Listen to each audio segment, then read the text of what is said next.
Sir, resistance মানে তো প্রতিরোধকারী। রেজিস্ট্যান্স মানে হচ্ছে প্রতিরোধকারী। আচ্ছা, হ্যাঁ, হ্যাঁ। এটা হচ্ছে তোমার যদি বাংলা মিনিং বলা হয় তাহলে রেজিস্ট্যান্স মানে হচ্ছে প্রতিরোধকারী। হ্যাঁ, বলা যায় ইন সেন্স, হ্যাঁ। বাট ব্যাকটেরিয়াল রেজিস্ট্যান্স বলতে আমরা কি বুঝি, বা রেজিস্ট্যান্ট ব্যাকটেরিয়া ব্যাকটেরিয়া বলতে কি বুঝি? ওকে, সো ব্যাকটেরিয়াল রেজিস্ট্যান্স বলতে বোঝাচ্ছে হচ্ছে যে ব্যাকটেরিয়াল রেজিস্ট্যান্স হবে তখনই যখন হচ্ছে ব্যাকটেরিয়া গুলা তাদের আমাদের যে অ্যাভেলেবেল যে অ্যান্টিবায়োটিক্স গুলা আছে বাজারের মধ্যে, সেই অ্যাভেলেবেল অ্যান্টিবায়োটিক্স গুলার প্রতি কোনো ধরনের রেসপন্স শো করবে না। তার মানে তারা হচ্ছে ইরেসপন্সিভ হবে, তখন তাদেরকে আমরা বলি হচ্ছে রেজিস্ট্যান্ট ব্যাকটেরিয়া। তার মানে হচ্ছে রেজিস্ট্যান্ট ব্যাকটেরিয়া হওয়ার জন্য তাকে কি করতে হবে, আমাদের বাজারে অ্যাভেলেবেল যে অ্যান্টিবায়োটিক গুলো আছে সেগুলোর প্রতি কি হইতে হবে, ইরেসপন্সিভ হইতে হবে, কোনো ধরনের রেসপন্স শো করতে পারবে না তারা। এখন কিছু কিছু ব্যাকটেরিয়া আছে যারা হচ্ছে সিলেক্টিভলি রেজিস্ট্যান্স শো করে, যেমন হচ্ছে তোমার কিছু ব্যাকটেরিয়া অ্যান্টিবায়োটিকের প্রতি রেজিস্ট্যান্স থাকে, অন্যান্য অ্যান্টিবায়োটিকের প্রতি রেজিস্ট্যান্স থাকে না। ঠিক আছে, বাট কিছু ব্যাকটেরিয়া আছে যেগুলো হচ্ছে একবারে কি বলা যায়, সুপার বাগ বলা যায়, যেগুলো হচ্ছে তোমার সব অ্যান্টিবায়োটিক অ্যাভেলেবেল সব অ্যান্টিবায়োটিকের এগনেস্টই হচ্ছে তারা কি রেজিস্ট্যান্ট।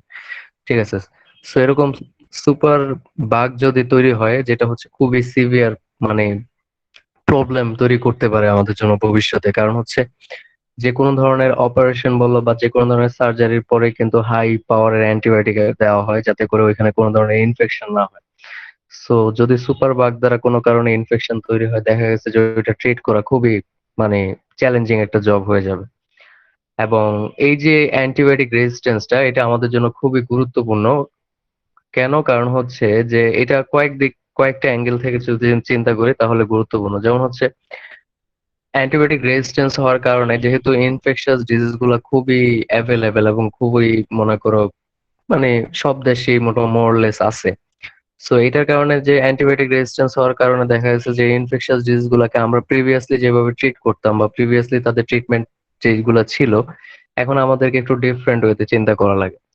যেমন তোমার দেখা গেছে যে কোনো অ্যান্টিবায়োটিকের প্রতি একটা ব্যাকটেরিয়া কি হয়ে গেল, রেজিস্ট্যান্ট হয়ে গেল বাজারে অ্যাভেলেবেল অ্যান্টিবায়োটিকের প্রতি।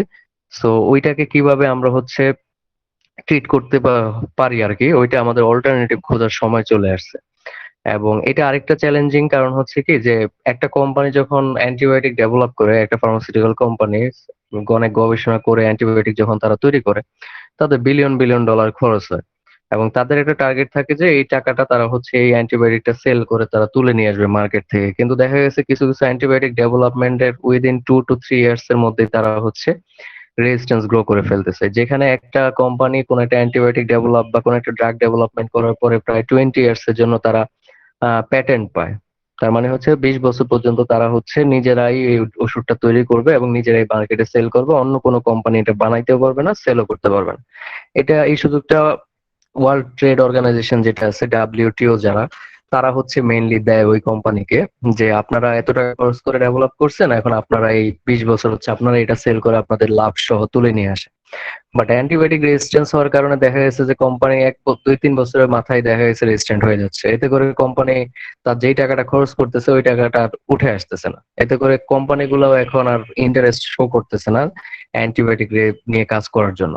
এই কারণেই দেখবা যে রিসেন্টলি বাজারে খুব কম অ্যামাউন্টের অ্যান্টিবায়োটিক আসে, নতুন অ্যান্টিবায়োটিক কিন্তু এখন আর আসে না বাজারে, কারণ অ্যান্টিবায়োটিক নিয়ে কোম্পানিগুলো গবেষণা করায় খুব একটা ইন্টারেস্ট শো করতেছে না।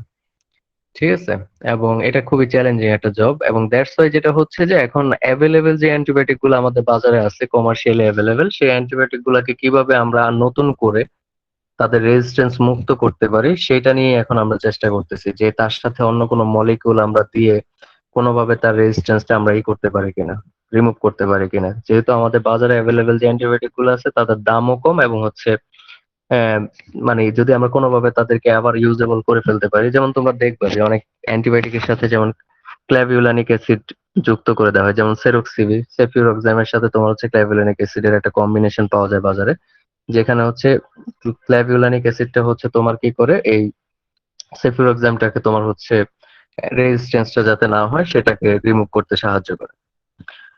তো এরকম কম্বিনেশন ড্রাগ এখন বাজারে, এটা নিয়ে চিন্তা করা হচ্ছে যে আমাদের মার্কেটে যেগুলো অ্যাভেলেবেল আছে সেগুলোকে আমরা আবার কিভাবে নতুন করে রিইউজ করতে পারি। কারণ নতুন অ্যান্টিবায়োটিক যেহেতু বাজারে আসতেছে না, এবং অ্যান্টিবায়োটিকেরও অল্টারনেটিভ খোঁজার চেষ্টা করা হচ্ছে, যেটা হচ্ছে যে এখন আর অ্যান্টিবায়োটিক ইউজ করা হবে না, ভবিষ্যতে হচ্ছে তোমার অ্যান্টিবায়োটিক না ইউজ করে কিভাবে আমরা ইনফেকশনাস ডিজিজ কিল করতে পারি, অন্য কোন মেথডের মাধ্যমে করতে পারি, এরকম নতুন নতুন মেথড ডেভেলপমেন্টের চেষ্টা করা হচ্ছে। যেটা অলরেডি বাজারে কিছু এই রিলেটেড প্রোডাক্টও আছে, যেমন বায়োটেকনোলজি প্রোডাক্ট, যেটা আমি মেবি তোমাদের বলছিলাম যে ইউএস মার্কেটে অলরেডি বায়োটেকনোলজির অনেক প্রোডাক্ট আছে যেগুলো হচ্ছে অ্যান্টিবায়োটিকের অল্টারনেটিভ হিসাবে ইউজ করা যায়। আর যেমন তোমার বিভিন্ন ধরনের এই যে টিটুফাস এর কথা বলছিলাম, যে টিটুফাস যেহেতু ব্যাকটেরিওফাস, তার মানে হচ্ছে টিটুফাস ব্যাকটেরিয়াকে কিল করে। সো দ্যাট ইজ হোয়াই যে টিটুফাসকে যদি কোনোভাবে মডিফাই করে অ্যাপ্লাই করা যায়, তাহলে দেখা গেছে তোমার মানে অ্যান্টিবায়োটিক আর লাগবে না, তোমার ওই টিটুফাসই ব্যাকটেরিয়া গুলাকে কিল করে ফেলবে। তো এরকম বাজারে প্রায় ইউএস মার্কেটে প্রায় 12-13টা প্রোডাক্ট আছে অলরেডি, যেগুলো হচ্ছে এরকম মানে বায়োটেকনোলজি প্রোডাক্ট আর কি, অ্যান্টিবায়োটিকের অল্টারনেটিভ। আচ্ছা, সো হিস্ট্রি যদি বলি আমরা অ্যান্টিবায়োটিকের, আমরা হিস্ট্রিটা হচ্ছে ফার্স্ট, এখানে যে হোয়াই ইট ইজ ইম্পর্টেন্ট এটা অলরেডি আমি বলছি। দেন হিস্ট্রি যদি বলি, এটা ফার্স্ট হচ্ছে ডিসকভার করছে হচ্ছে আলেকজান্ডার ফ্লেমিং 1928-এ, 1928 সালে, এবং প্রায় এরও 2 ডিকেড পরে, দ্যাট মিনস 20 ইয়ার্স পরে হচ্ছে গিয়ে, প্রায় 20 ইয়ার্স আর কি পরে হচ্ছে পেনিসিলিনটা হচ্ছে কমার্শিয়ালি ইউজ করা শুরু করছে, অ্যাভেলেবেলও হয়েছে এবং মানুষজন এটা ইউজ করা শুরু করছে। এবং আরো দুজন বিজ্ঞানী আছে, যেমন চেইন অ্যান্ড ফ্লোরের কথা বলা হয়েছে, যে এই দুজন বিজ্ঞানী হচ্ছে যখন পেনিসিলিনটা আবিষ্কার করা হয় তখন হচ্ছে এটা খুবই ইমপিউর এবং ক্রুড ফর্মে ছিল। সো এই দুইজন বিজ্ঞানী তারা কি করছে, এটাকে পিউরিফিকেশনের একটা মেথড ডেভেলপ করছে এবং ওয়াইড স্কেলে কিভাবে আরো পেনিসিলিন আমরা পেতে পারি এই মেথড তারা ডেভেলপ করছে। এবং that that is why Alexander Fleming আর হচ্ছে এরা হচ্ছে কম্বাইন্ডলি 1945 সালের দিকে নোবেল পুরস্কার পাইছিল এই ডেভেলপমেন্টের জন্য। এবং 1943 সালের দিকে হচ্ছে ফার্স্ট কমার্শিয়ালি হচ্ছে সব কোম্পানিগুলা মাস প্রোডাকশনে যায় আর কি পেনিসিলিন। এবং 1944 সালের দিকে হচ্ছে তোমার ইউএস যে মিলিটারি ছিল, তারা ওয়ার্ল্ড ওয়ারের সময় তারা এটা যুদ্ধক্ষেত্রে পেনিসিলিন ইউজ করা শুরু করে, যেটা দিয়ে তারা খুবই বেনিফিটেড হয়। এবং এর ফলশ্রুতিতে যেটা হয়েছিল যে মানে বিজ্ঞানীরা ধারণা করা হচ্ছিল যে this is the time then that we can erase the book of infectious disease. That means হচ্ছে যে তারা চিন্তা করছে যে না, এই সময়টাই এখনই হচ্ছে সময়, যেহেতু আমরা পেনিসিলিন ডেভেলপমেন্ট বা এরকম মানে আরো অনেক প্রায় ওয়ার্ল্ড ওয়ার 1945 সালের পরে আরো অনেকগুলো অ্যান্টিবায়োটিক বাজারে এন্ট্রি করছে নতুন। এবং এতে করে বিজ্ঞানীরা খুবই কনফিডেন্ট হয়ে গেছে যে না, এখন মেবি এখন আমরা এই যে ইনফেকশাস ডিজিজের ফলে মানুষ মারা যেত, এই চ্যাপ্টারটা এখন আমরা ক্লোজ করতে পারবো এই অ্যান্টিবায়োটিক গুলা ইউজ করার মাধ্যমে। যদিও দেখা গেছে যে পরবর্তীতে কিছুদিনের মধ্যে এগুলো রেজিস্ট্যান্স গ্রো করে। ইভেন অ্যান্টিবায়োটিক পেনিসিলিন তো আমরা বলছি হচ্ছে তোমার ফার্স্ট ইউজ করা শুরু হয়েছে হচ্ছে কত সালে, এই যে এখানে দেখো একটা লিস্ট দেওয়া আছে যে 1943 সালে হচ্ছে ফার্স্ট পেনিসিলিন এফডিএ অ্যাপ্রুভাল পায়। আর এরও 3 বছর আগে পেনিসিলিন যে রেজিস্ট্যান্স হচ্ছে, এটা 1940 সালে দেখা গেছে ফার্স্ট রেজিস্ট্যান্ট কেস ডিসকভার করা হয়েছে। তার মানে বাজারে এফডিএ অ্যাপ্রুভাল পাওয়ার আগেই হচ্ছে পেনিসিলিন রেজিস্ট্যান্ট ছিল, মানে এতটা মানে সিভিয়ার কেস। যদিও তখন এটার এতটা মানে বুঝতে পারি না বিজ্ঞানীরা যে এটার ভবিষ্যৎ কি হবে বা রেজিস্ট্যান্সটা আসলে কতটুকু ইম্পর্টেন্ট, বাট নাও আমরা এটা বুঝতেছি যে না, কতটা ইম্পর্টেন্ট। এবং বর্তমানে বাজারে প্রায় 150টার মতো পেনিসিলিন বা এই যে অ্যান্টিবায়োটিকের যে প্রোডাক্ট আছে, অ্যান্টিবায়োটিক আছে, সেগুলো অ্যাভেলেবেল আছে প্রায় 150টার মতো। তো মোটামুটি এগুলাই এখানে বলা হয়েছে, হিস্ট্রিটা পড়লে বুঝতে পারবা। আমি যে কথাগুলো বলছি ইন শর্ট এগুলাই বলা হয়েছে এখানে, ঠিক আছে? এখন রেজিস্ট্যান্স কিভাবে ডেভেলপ করে এগুলো একটু জাস্ট জানো, এগুলো আমরা নর্মালি জানি যে কিভাবে হয়। ফার্স্ট যেটা বলা হয়েছে যে মিউটেশন মিউটেশন এবং ইভলিউশনারি প্রেসার, এই দুইটার কারণে হচ্ছে পেনিসিলিন না সরি অ্যান্টিবায়োটিক রেজিস্ট্যান্স তৈরি হইতে পারে। এখন এই দুইটা কিভাবে অ্যাকচুয়ালি অ্যান্টিবায়োটিক রেজিস্ট্যান্সে কন্ট্রিবিউট করে এটা আমরা একটু দেখি। মিউটেশন কি, এটা কি জানি? হুম,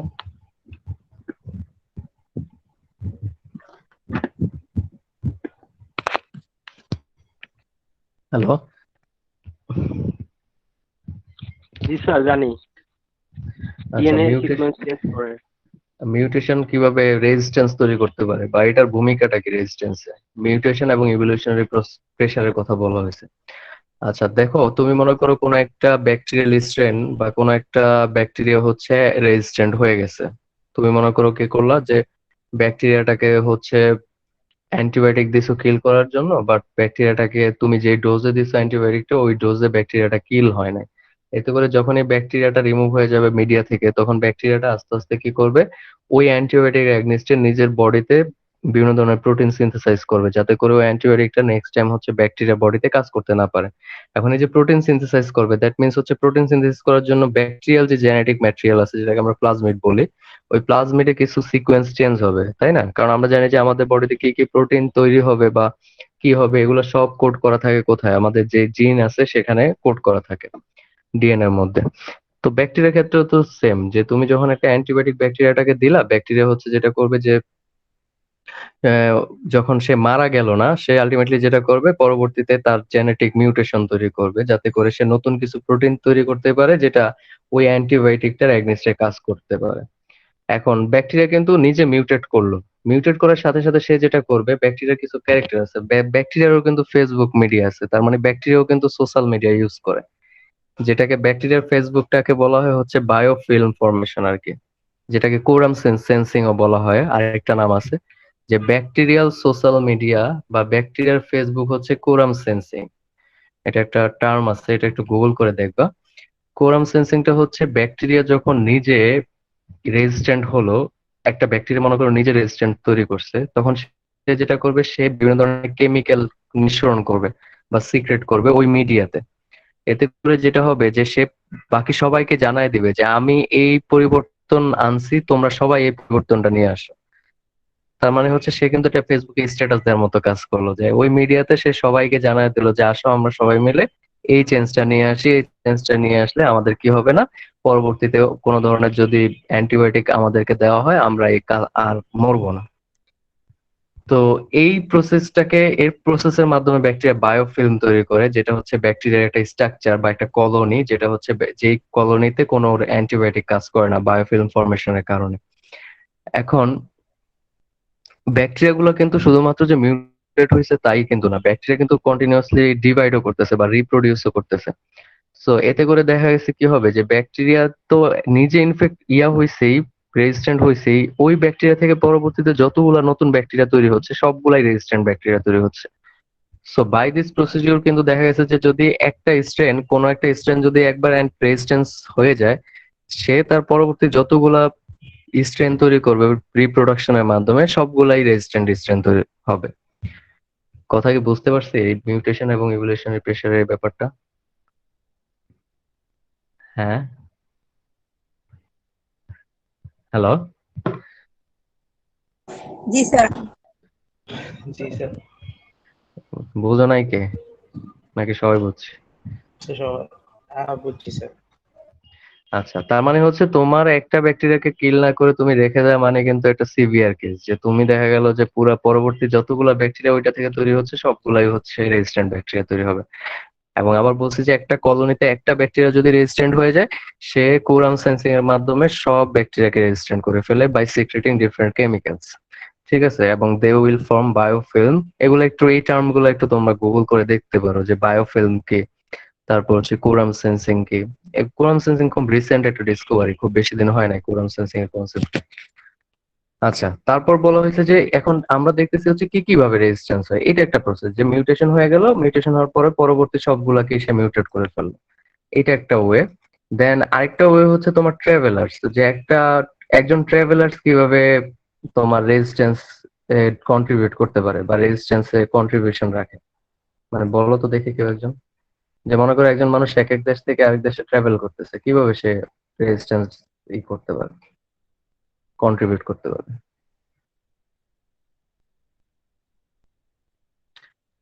হুম। স্যার কোশ্চেনটা বুঝি নাই, আরেকবার। বললাম যে একজন ট্রাভেলার মানে যে ট্রাভেল করে এক দেশ থেকে আরেক দেশে, সে কিভাবে এই রেজিস্ট্যান্সটাকে তোমার কন্ট্রিবিউট করে বা রেজিস্ট্যান্সে তার কন্ট্রিবিউশনটা কি ব্যাকটেরিয়াল রেজিস্ট্যান্স।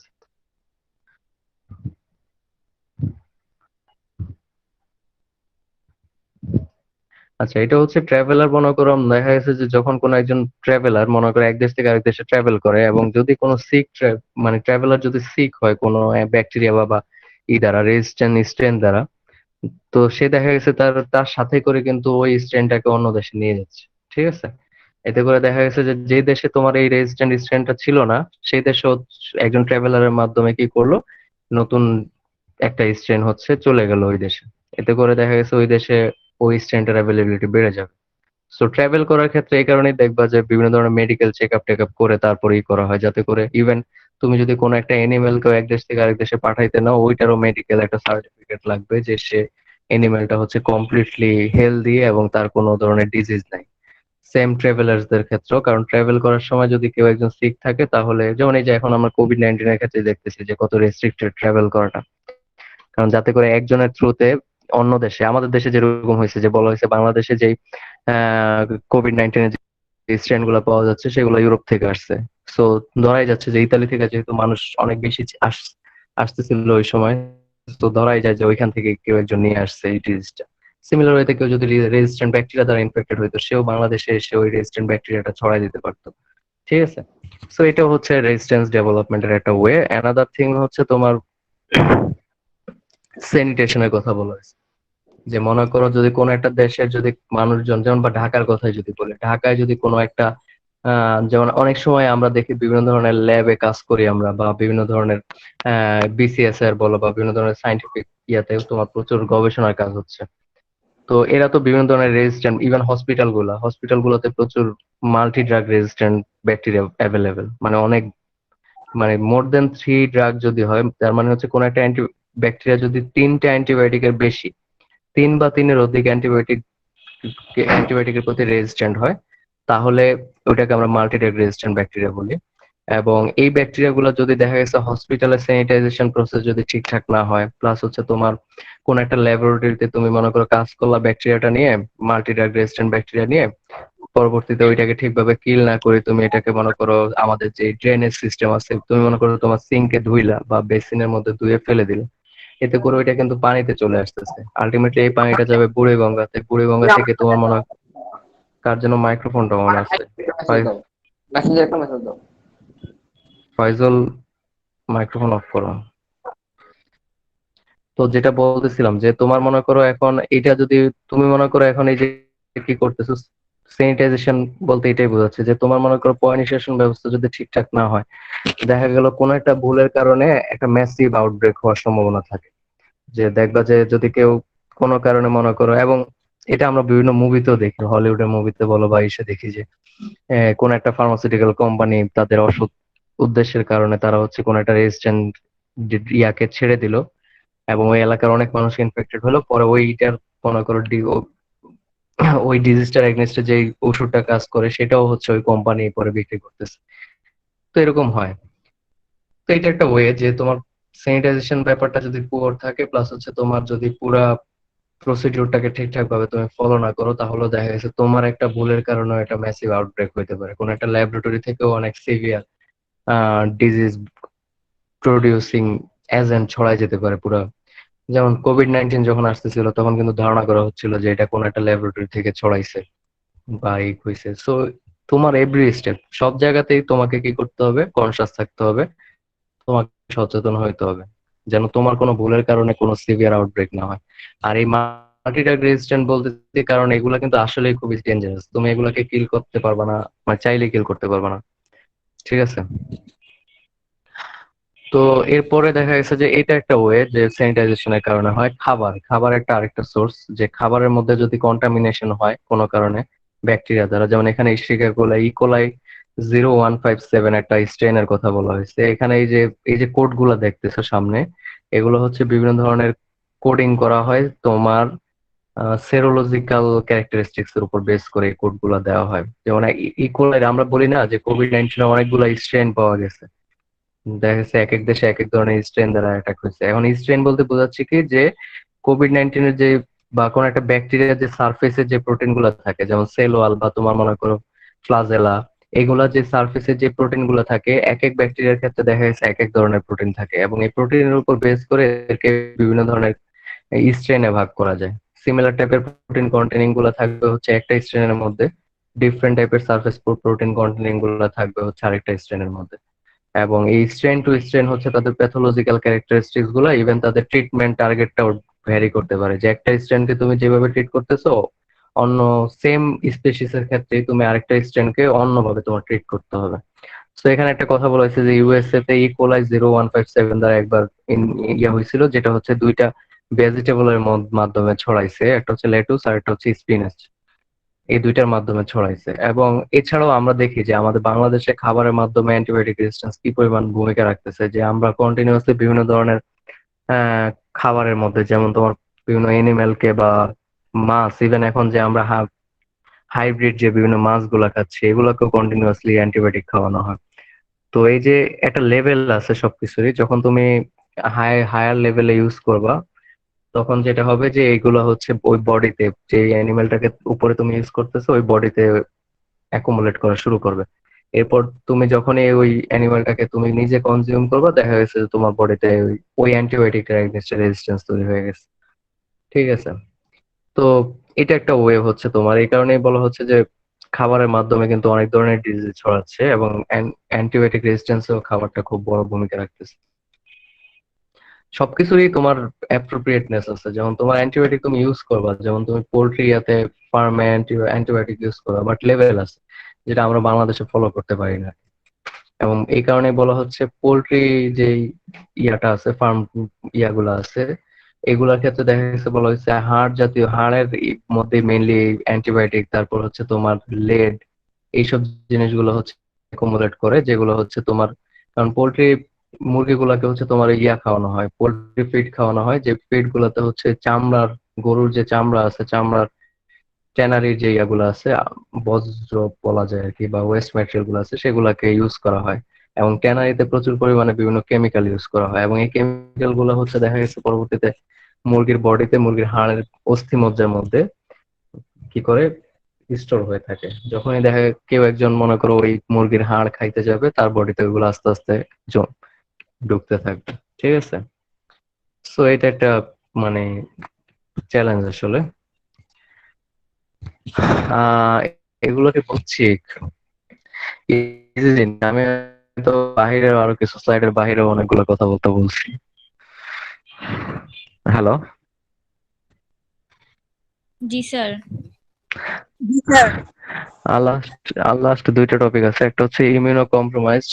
তোমার যদি একটা দেশের মানে প্রত্যেক দেশেরই কিন্তু যখন সেন্সাস করা হয়, তার মানে আদমশুমারি করা হয়, প্রত্যেকটা দেশে টোটাল জনসংখ্যা তো কাউন্ট করেই, জনসংখ্যার মধ্যে কতজন মেল কতজন ফিমেল কত এজ রেঞ্জও কাউন্ট করা হয়, যে 18 থেকে 27, তার মানে ইয়াং কতজন আছে, মিডল এজ কতজন আছে, ওল্ড কতজন আছে। এখন কোন একটা দেশের যদি মানে আদমশুমারি করার পরে দেখা গেল যে ওই দেশের ম্যাক্সিমাম মানুষই এখন মনে করো এল্ডারলি এজড, তার মানে বয়স্ক মানুষের পরিমাণ বেশি।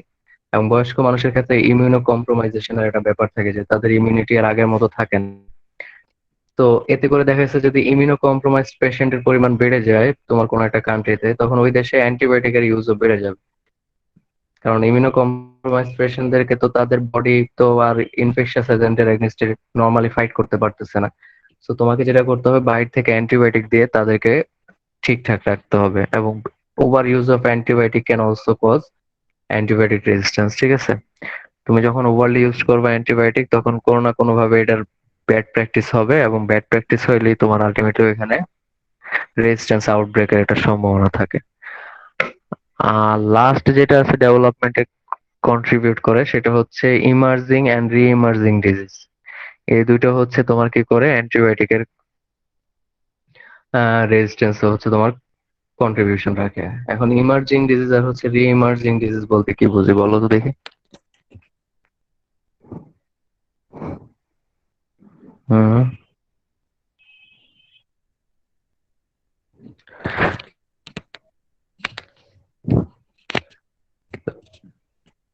হুম।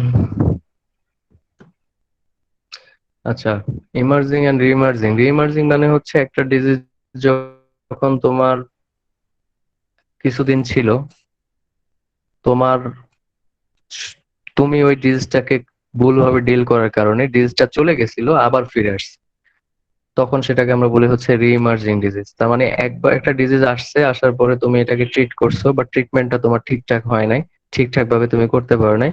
প্রাইমারিলি ডিজিজটা চলে গেছে, কিন্তু কিছুদিন পরে সে আবার হচ্ছে ব্যাক করছে। যেমন ব্যাকটেরিয়াল রেজিস্ট্যান্সটাই কিন্তু সেম, যে দেখা গেছে যে তোমার বডিতে অ্যান্টিবায়োটিক দিয়ে তুমি হচ্ছে ওষুধ খাচ্ছ, খাওয়ার পরে ব্যাকটেরিয়াটাকে তুমি কোনোভাবে কিল করতে পারতেছো না। ওষুধটা খাওয়ার পরে কয়েকদিন ঠিকঠাক থাকতেছে, তুমি ঠিক ঠিক হয়ে যাওয়ার পরে তুমি হচ্ছে কি করতে পারতেছো না, মানে কি বলে এটাকে, মানে তুমি ওষুধ খাওয়ার পরে ঠিক হয়ে গেছে বাট তুমি ডোজ কমপ্লিট করো নাই, এতে করে দেখা গেছে পরবর্তীতে যখনই ওই ডিজিজটা আবার তোমার মধ্যে চলে আসবে, তুমি যতই এখন ওই অ্যান্টিবায়োটিক খাও ওইটা আর কাজ করতেছে না, কারণ তুমি প্রিভিয়াসলি ডিজিজটাকে ঠিকঠাক ভাবে ট্রিট করো নাই। দ্যাটস ওয়াই সেটা হচ্ছে তোমার মধ্যে কিছুদিন হয়তো বা হিডেন ছিল, সুপ্ত ছিল, পরবর্তীতে সে আবার ব্যাক করছে। তো এটাকে আমরা রিমার্জিং বলি, যে একবার আসছে, আসার পরে তোমার ভুলের কারণে, তোমার ট্রিটমেন্ট প্রসিডিউর ঠিকঠাক না হওয়ার কারণে সে সাময়িক সময়ের জন্য চলে গেছে বা ডিজিজটা কোনো ধরনের সিমটম শো করে নাই, কিন্তু কিছু সময় পরে সে আবার ব্যাক করছে, যেটাকে আমরা বলতেছি হচ্ছে রিমার্জিং ডিজিজ। আর ইমার্জিং ডিজিজটা হচ্ছে যে ডিজিজটা totally new, not like the totally new সব সময়, যেটা হচ্ছে হয় একেবারে নিউ হবে, অথবা যেটা হচ্ছে গত মনে করো 2 ডিকেড পর্যন্ত হচ্ছে একটা সার্টেন কমিউনিটি বা একটা জিওগ্রাফিক রেঞ্জের জন্য হচ্ছে র্যাপিডলি ইনক্রিজ করতেছে, যেটা সেটাকে আমরা ইমার্জিং বলি। ইমার্জিং হওয়ার জন্য হয় তাকে নতুন হইতে হবে, না হয় হচ্ছে কোনো একটা জিওগ্রাফিক রিজনে তাকে গত 10-20 বছর মনে করো তাকে কন্টিনিউয়াসলি তার প্রেজেন্সটা আমরা দেখতে পাবো, সেটাকে আমরা বলতেছি হচ্ছে ইমার্জিং।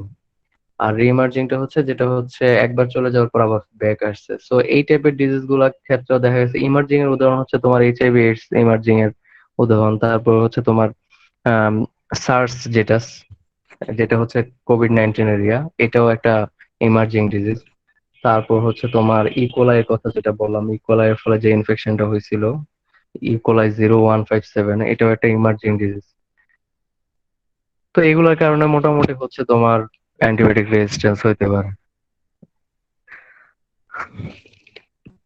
হ্যালো, জি স্যার। এখন জি স্যার। একজন একটু সামারি করো পয়েন্ট গুলা, জাস্ট এই যে এই পয়েন্ট গুলাতে ডেভেলপমেন্ট হয়, 3-4টা পয়েন্ট মনে হয় আমরা বলছি, প্রত্যেকটা পয়েন্ট জাস্ট 1 লাইন 2 লাইনে বলো। তোমাকে যদি কেউ বলে যে কি কি কারণে রেজিস্ট্যান্স হইতে পারে, ব্যাকটেরিয়াল রেজিস্ট্যান্স হইতে পারে। স্যার আমি বলি। হ্যাঁ হ্যাঁ, ফিল ফ্রি। স্যার যখন অ্যান্টিবডি মানে আমরা যে অ্যান্টিবায়োটিক বেশি পরিমাণে খাওয়ার ফলে হতে পারে। বেশি পরিমাণে খাওয়া বলা হইতে পারে। তারপর তারপরে যেমন বিভিন্ন কোম্পানি মাধ্যমে ছড়াইতে পারে, ট্রাভেল বিভিন্ন কোম্পানি, বা হ্যাঁ, ট্রাভেল করার ক্ষেত্রে ছড়াইতে পারে, হ্যাঁ, খাবারের মাধ্যমে ছড়াইতে পারে। রিএমার্জিন আর মার্জিন, এটা ইমার্জিং ডিজিজ এটার ক্ষেত্রে হইতে পারে, পুয়ার স্যানিটাইজেশনের কারণে হইতে পারে। তারপর জি হইতে স্যার। পারে যে তোমার কি বলে এটাকে, ইমিউনো কম্প্রোমাইজড যদি পপুলেশন কোন একটা দেশে বেশি থাকে সেখানেও রেজিস্ট্যান্স হইতে পারে, কারণ সেখানে অ্যান্টিবায়োটিক ইউজ বেড়ে যাচ্ছে। তারপর হচ্ছে ডোজ কমপ্লিশনের একটা ব্যাপার থাকে, যদি কেউ ডোজ কমপ্লিট না করে সেক্ষেত্রে অ্যান্টিবায়োটিক ডোজ রেজিস্ট্যান্স কমপ্লিট হতে না পারে। করে।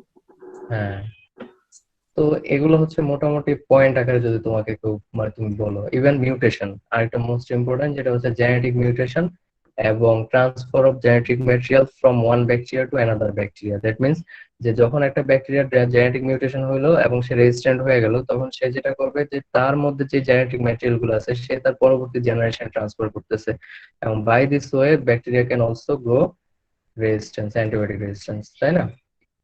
এবং এই রেজিস্ট্যান্সটা কিন্তু শুধুমাত্র যে ব্যাকটেরিয়া গ্রো করে তা কিন্তু না, তোমার অ্যান্টি ক্যান্সার ড্রাগের প্রতিও রেজিস্ট্যান্স তৈরি হতে পারে, অনেক ড্রাগের প্রতি তোমার রেজিস্ট্যান্স তৈরি হতে পারে, যে তুমি এতটা ইউজ করছো একটা সময় গিয়ে তুমি দেখবা যে অনেক ক্ষেত্রে দেখা যাচ্ছে যে কিছু কিছু মানুষ আছে যে মানে ডিপেন্ডেন্সি আছে ওষুধের প্রতি, যে ওই ওষুধ সে জীবনে 10 বছর 15 বছর ধরে খাচ্ছে খাচ্ছে খাচ্ছে, তো এতে করে দেখা গেছে একটা সময় গিয়ে তার ওই বডিতে আর ওই ওষুধ কাজ করবে না।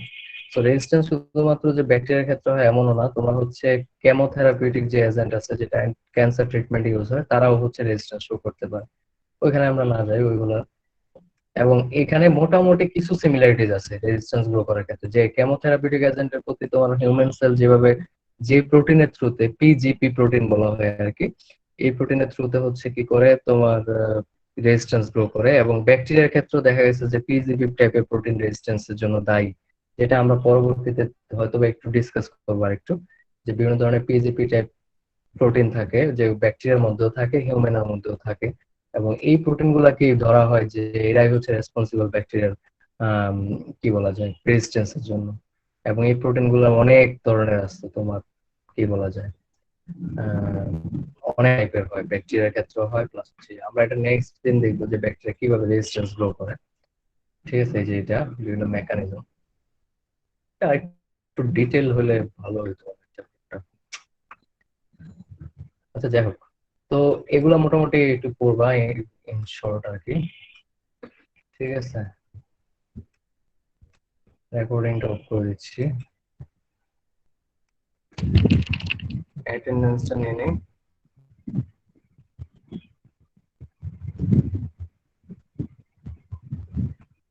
তোমাদের হচ্ছে এখানে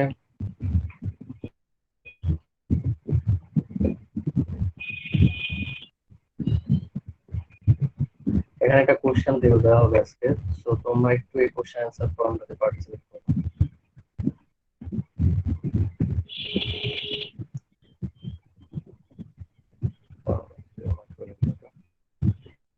আচ্ছা, ফাহিম আছে? Yes, sir. Fahim, Yes, sir. Asif. মেহেদি, ওকে মেহেদি,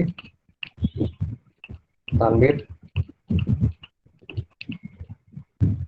তারপর শতাব্দী। Yes, sir.